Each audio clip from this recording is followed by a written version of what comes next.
Hello po, maulang umaga, no? Kung nasang panig kayo ng mundo, ayan. Sana po yun sa maayos tayong kalagayan, ano, sa pagpapanood ng bagong video natin ngayong Lunes na ito. Lunes na po ngayon ha, August 3 na. O, diba? Napakabilis. O, ayan, pasensya na kayo kay Pipoy na nag-iingay. Ayan. Nagulat si Pipoy.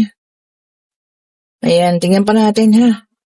Kaninong reading itong makukuha natin ngayong umagang ito, ayan. Pwede pong ito'y sa inyo, pwedeng sa kanya, pwedeng kung kanino man, ano. Take only what resonates pa rin. We have here the Page of Wands, and then meron tayo ditong Ten of Swords, okay po.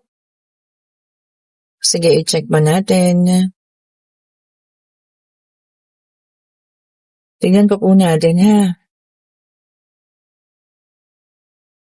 And meron tayo ritong Page of Pentacles. And meron tayo ritong Ace of Swords. So, ayan. Kompleto na yung unang apat. Ayan. Iyan natin, urong.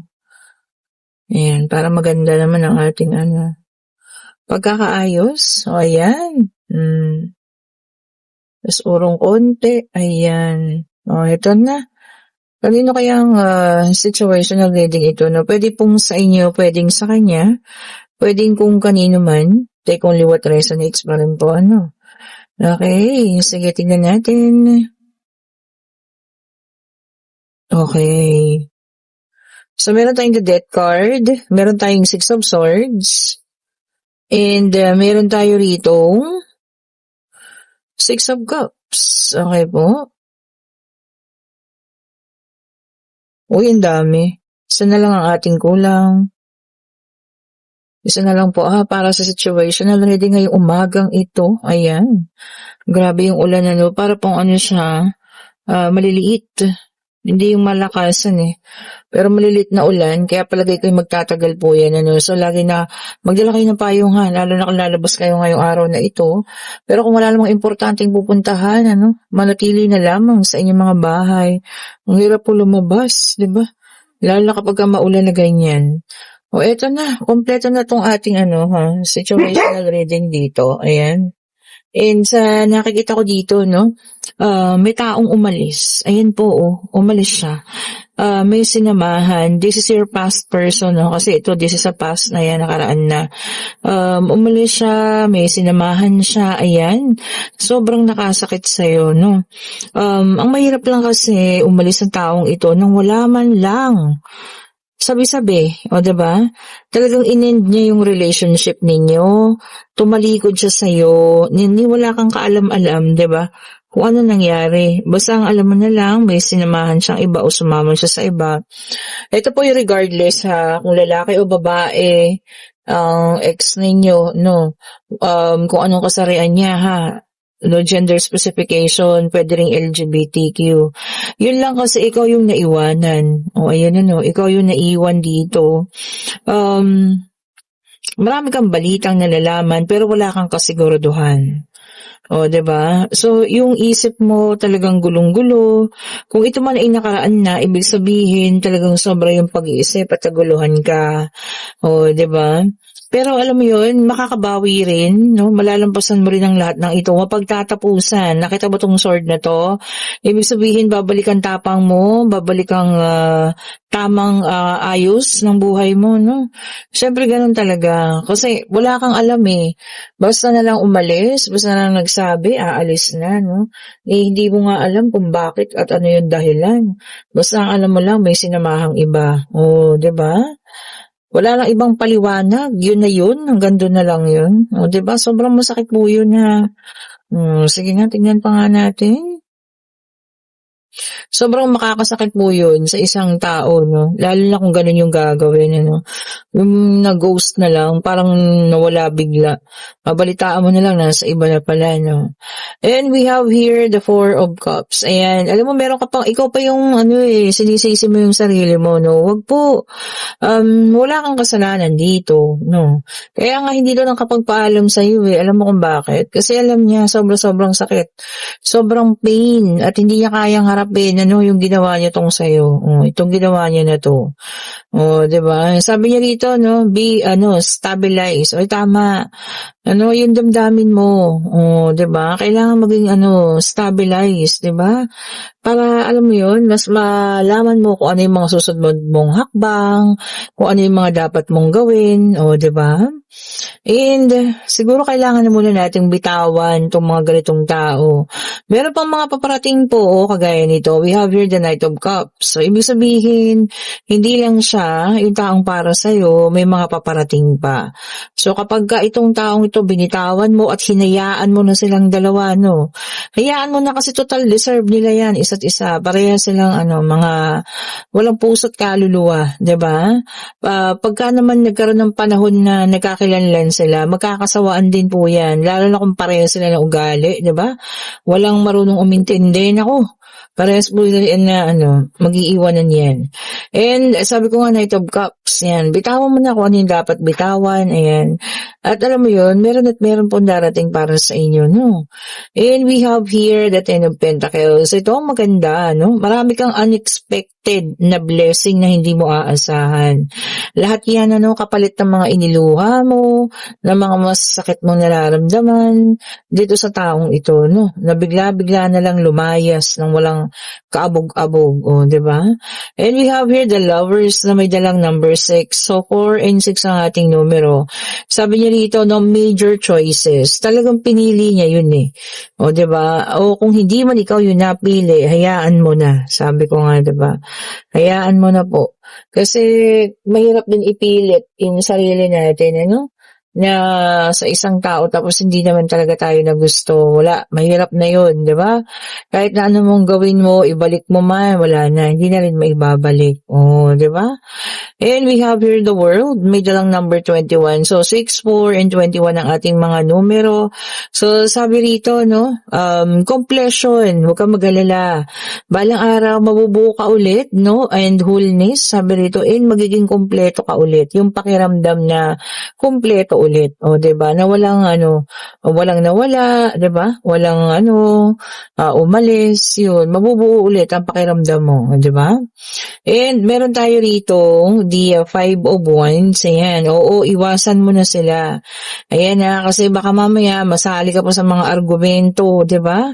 Kaya iwasan mo na. Huwag ka lang sumali, 'di ba? Ipakita mo na sa kanila na ikaw na yung ano, matured person, ano? Mas matured ka, may tamang pag-iisip. So, hayaan mo na sila. Kung minsan nababanggit ka pa na ipopost pa yung pangalan mo sa social media, huwag ka na mag-react, 'di ba? Sign na ikaw ay matured, oh, 'di ba? And para sa ating final card sa second deck, we have the Fool. Ito maganda, no? Sabi niya rito, no, set your self free, oh, 'di ba? Tama. Be grateful, maging masaya ka, sabi niya, no? You already have your freedom. Tama naman, oh, 'di ba? Free ka na.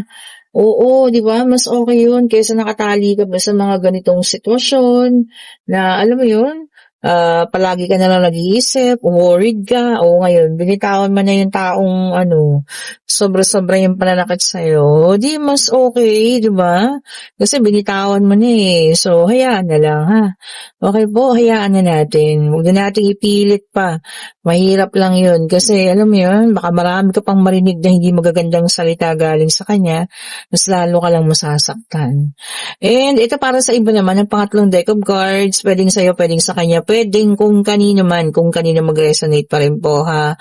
And we have here the King of Swords, air sign, Gemini, Libra, and Aquarius. Ito naman, ngayon daw po ay susundin na ninyo ang inyong isip, hindi puro puso naman. Oh, head over heart, sabi niya nga So ayan ha, ibig sabihin mag-iisip na, pag-iisipang mabuti at hindi na puro puso. Baka magdidesisyon na to, no? O, 'di ba? Yun talagang malalim na decision making. O, pwede. And we have here the 5 of Pentacles, Earth sign, Taurus, Virgo, and Capricorn. Nako, itong maganda, may improvement na daw po. Ano ba ito?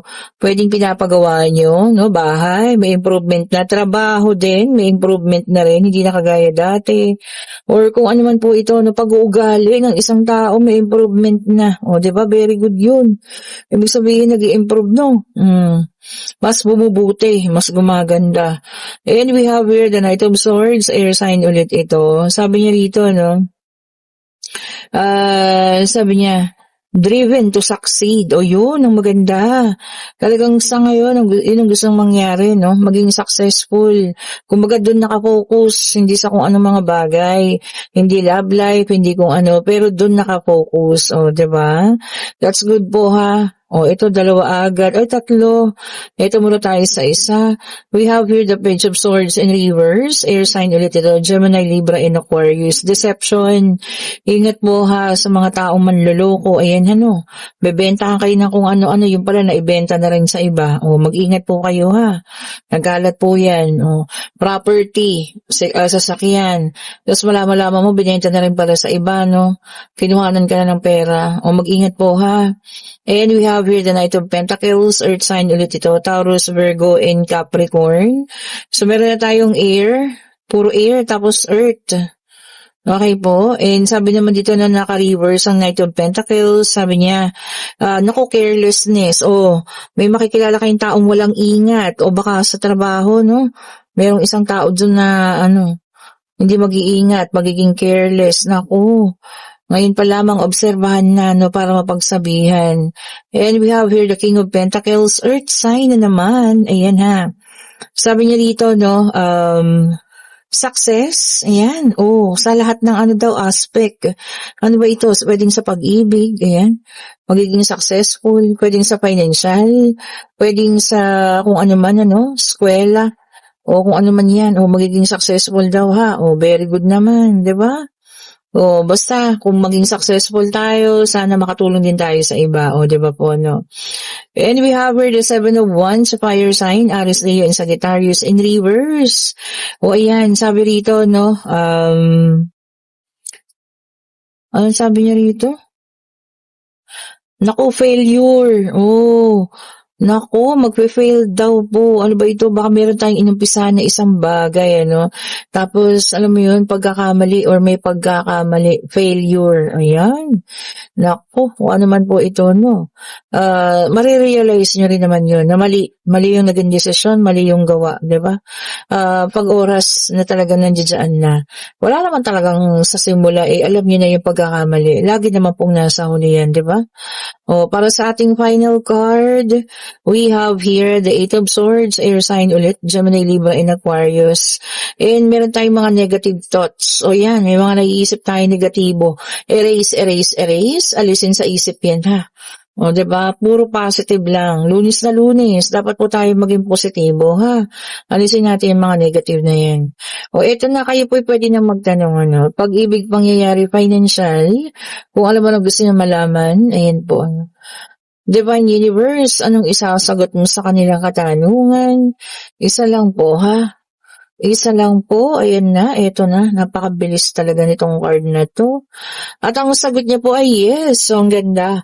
And this is the Ace of Wands, and this is para sa iba, panibagong pag-asa, ayan, Tapos sabi rito, yung iba naman sa inyo, you will accept your challenge, yan. Tatanggapin nyo raw yung challenge sa inyo. Diba? And also, this is outpouring, ibig sabihin, buhos-buhos sa biyaya, buhos-buhos na pag-asa. Diba? Kasama na rin yun. Okay po, and kung nagugustuhan nating reading, pa-like, pa-share, subscribe, and hit the notification bell para lagi kayong updated sa mga bagong videos na nire-release natin. And sa lahat po ng gusto nating bracelet, ayan, paklik ng link nandiyan sa comment section. At kung kayo yung nasa situational reading na talaga naman, alam mo yun, hanggang ngayon, masakit pa rin sa iyong damdamin, yung ginawa niyang, kasi parang pagtatraidor na rin yun, diba? Yung pag-alis ng walang paalam, isa na rin po yun. Yun na nga, hayaan nyo na, diba? Deserve naman nila yung isa't isa. Magkakaroon din ng yan, magkakakilanlan at makikita din nila yung hindi nila ugali, yung mga ugaling hindi maganda sa isa't isa at yun ang pagmumulan po ng kanilang gulo. Diba? Okay po, thank you so much po for watching at kung gusto nyo ng private reading on Friday, i-click nyo na yung link nandyan din, kayo po yung magpa-schedule na, ha? Mag-ingat po kayo, maulan, madulas ang daan, mag-ingat po, at kung wala namang gagawin sa labas, stay at home na lang tayo, ha? Stay safe po, bye-bye po sa inyo.